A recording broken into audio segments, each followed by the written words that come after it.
What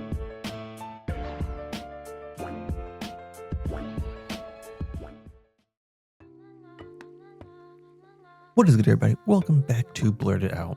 We have been on break for so long, but we are back with a new One Piece chapter.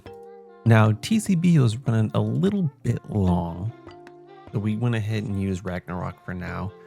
Translations might not be 100%, so I'm not going to try and speculate on too many things, at least things that seems like they could be corrected, maybe even in the viz, but we still gonna go through the chapter.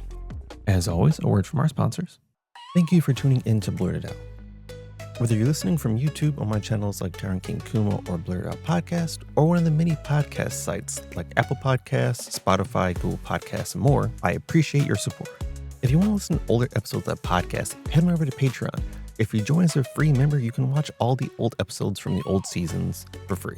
Plus, there'll be other content that didn't quite make it to an episode or on a YouTube video that you can check out there as well. Your support means the world.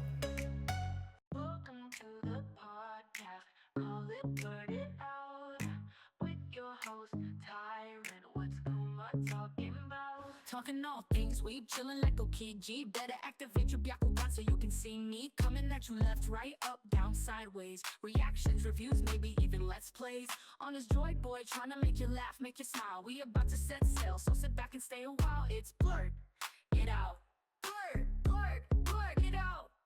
And if you have not caught up to the latest chapters or episodes, please know there will be spoilers ahead. Spoilers. Okay, so let's start One Piece chapter 1131. Loki of the Underworld. So first off, cover story. Still got Yamato doing the pilgrimage. At this point in time, they are hunting down the person that stole the katana. And they actually have Speed with him here. And they have, I forget the dog's name. Is it Kumochi? Tama's dog that basically led her through Onigashima and all that stuff. They're all hunting down the person that stole the katana. I'm assuming they're using Kumochi as kind of like a dog to follow a scent. Otherwise, I have no idea where they'd be heading off to. They're just heading in random directions searching for people. But this is obviously progression to the next stage of that cover story. Into the chapter itself, we have more discussion between Luffy and Loki. Basically, Loki just confirms that it's Elbaf because he went through the whole spiel in the last chapter of where they were at. And this is just Luffy kind of having his reaction to it.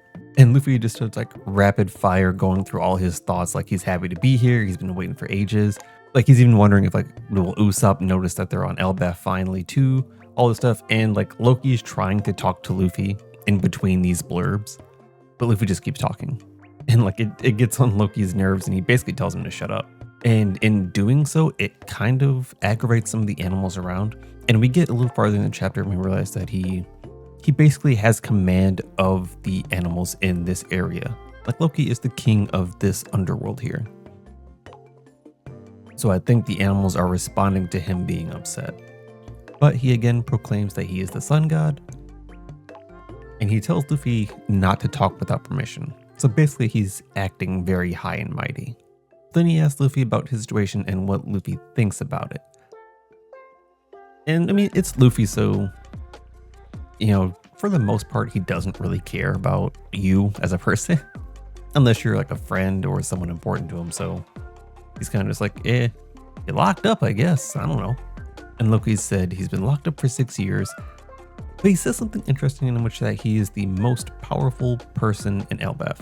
And we kind of got this idea from the fact that they needed all the giants to tie him down initially. In addition to the fact that he should have the fruit that gets passed down through his family. Which is confirmed because he mentions that the chains that are holding him back are in fact sea stone. So he is being drained, he has the devil fruit. We still don't know exactly which one it is yet, but we know he has eaten it at this point. And they also confirm that the tree is the treasure tree Adam. Which is, if you don't know, where we got the wood for Sunny and like some of the strongest wood. I believe the Oro Jackson is also made out of Adam wood. But Loki presents us a deal. He tells Luffy that if Luffy manages to get him unchained, set him free, Loki will completely wipe out a pirate crew. Just anyone he chooses, completely gone.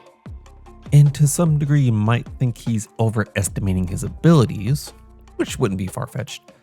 But one, we do get a bounty reveal, which is 2,600,000,000. But also the fact that he has met Shanks, and while he said he was joking, he did call him a cowardly pirate, means he has confidence that I would say he's not worried about the level of piracy. And I mean, Shanks is pretty up there. It doesn't seem like he's too scared of Shanks, so there might be some validity to his claim that he can wipe out any pirate crew. But before Luffy really gets into that, Loki goes to describe where they're at. He says they're in the underworld, which technically makes sense because they are under Elbaf right now, like at the bottom level of the tree, where all like the snow is. This is where all the prisoners go, which makes sense as to why Road was having, that creation in the detention center. Also at the lower level, basically this is where all like the prisoners and rejects, all that stuff ends up down here. And be it giants or normal humans, this is basically where everyone goes to die who's been sentenced to death and or just try to invade Elbaf and don't make it. And as he's saying that, all of these creatures come up and there's just like a bunch of different beasts that roll out of the woods. Very similar to Ruskina when Luffy was training during that 2-year time skip. And naturally, because Luffy is very familiar with this, he even says that, this reminds me of old times. But it brings back the training that Luffy went through. And so, you have all these beasts here, and we even get some people. Like, Loki also has people under his control here that are just normal humans that basically are too weak to get out, but they need some kind of protection to stay here. And they're talking to Loki. They call him boss, so like there's some servience to this. I don't know exactly what, especially considering that Loki is, well, I guess no, it makes sense because Loki has control over the animals. So the animals could just tear up all the humans if they wanted to. But they start talking to Loki and they mention that Shanks was here, and that when Shanks was here, they all passed out. Obviously a reference to Shanks' hockey. And Luffy hears that and he starts asking about Shanks, to which Loki has an interesting reaction. Like I mentioned earlier, he called him cowardly, but it's like the ellipses beforehand where I feel like Loki devised a plan. I think Loki intentionally called him cowardly to get on Luffy's bad side, to like trigger him in a way, or at least to see how he would react. Now, I still think there's some validity to this because we get some other comments forward where like Loki basically wants to go fight Shanks. So to some degree, he has some kind of issue with Shanks. But immediately after hearing Loki call Shanks cowardly, Luffy goes into Gear 4, starts letting off punches, and Loki dodges. So I'm guessing Loki has, at the very least, observation and armament hockey. At the very least. I would not be surprised if he's a conqueror, but I'm guessing he has to have those two. And Loki basically says he was joking, which again, I think there's some truth to that because he says he's going to kill that jerk as soon as he's out of these chains. And I don't think he's referring to Luffy. I mean, I guess he could be. But it does seem like he's referring to Shanks. And Luffy's basically like, yeah, even if you're joking, don't talk about Shanks like that. I'll run that fake quick. But once he calms down, he's like, why did Shanks come here? And is he still here? Which I don't believe Shanks is here anymore. And Luffy would have known if Shanks was here, because I think Shanks' hockey would have been detectable. And Loki obviously doesn't want to tell for free. He wants to be out of the chains first. So this may be the way we get Loki out. It's because Luffy wants that information. Now, Luffy in general is not really too pressed for stuff like that. It's very possible that if Loki doesn't answer, Luffy's just like, okay, whatever, and then leave. But that's just how Luffy is. Luffy is not like bound by information like that. If you give him information on Shanks, cool. If you don't, whatever. It is what it is. And then we cut from Loki and Luffy over to the rest of the crew there on Elbaf, Usopp, Nami, Chopper, Sanji, Zoro. And they see Road headed their way. And immediately behind Road is Gerd and Goldberg, and they have the Sunny with them. So my guess is that they found the Sunny and they know that the Straw Hats are here and they're chastising Road for doing something stupid. And basically that's where they're chasing him. They have no idea the Straw Hats are literally on this bridge right now. And so the Straw Hats are trying to book it off the bridge and get away before they get there. I mean, for the most part, I don't think they should be able to make it in time. At least not all of them. I think Sanji and Chopper, which would also mean Nami, would get there in time. I don't know if Usopp and Zoro would be able to do that. Zoro might as well. Usopp's really the only one I'm concerned about, but I imagine they're going to make it just in time. But that's really all we see of them in this chapter, because we switch again, but now we're at Hardruden. Looks like he's out here hunting for food to celebrate Luffy and the gang arriving. Him and Stanson are hunting some animals. Basically, they're creating a giant feast. And we get a little blurb revisiting where Hardruden came from, like the whole Dressrosa thing. And we get a breakdown of his crew, which I think we've already seen before. Or at least I know I talked about when they first showed them. But just to recap, Rhodes the navigator, Gerd's the doctor, Stanson the shipwright, and Goldberg is the cook. And then we cut again.